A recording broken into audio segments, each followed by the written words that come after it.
I am to be mayor, I cannot spend all my days drunk and lolling about.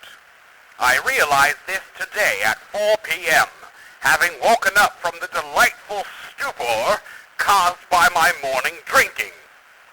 I asked that Ethel prepare me a suitcase full of raw beef that I might strike out upon the road and campaign with iron and sustenance. A fine satchel of provisions, a suitcase with beef, and a pail of absinthe. I gave sweet Ethel a kiss on the cheek, wished her goodbye, and told her to stay the fuck out of my kitten shed.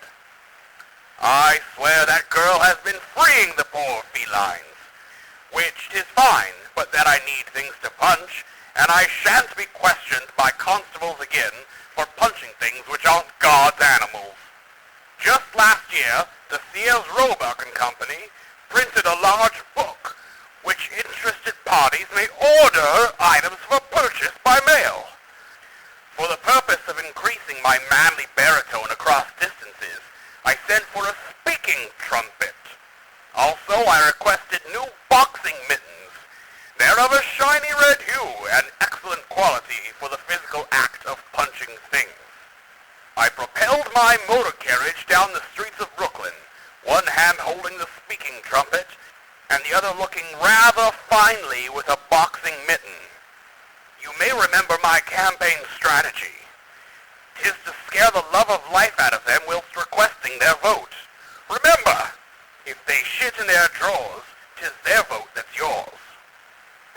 Already holding their attention with my top hat slightly askew, boxing mittens, and speaking trumpet, I would pull alongside men and their wives, pull quietly to a stop, raise my megaphone to my lips, and absolutely scream with a purpose to curdle blood. Vote Wurster, you shits! Then, release the brake and move on. One man, looking a touch dashing if I may say so, simply would not stop his horse and buggy that I may request his vote. I kept attempting to wave him down to deliver my message, but the gent simply had someplace else to be, it seemed. As Charles, a friend I've spoken of before, has clearly noted, fuck that shit. I brusquely pulled my motor carriage in front of his buggy and applied the brakes. He pulled his carriage to a stop and bellowed a request that I move from his path, adding that I was a scurrilous cock. Not to be outdone, I furrowed my brow and took a step forward. I punched his goddamned horse in its goddamned face, and not with my boxing mitten either.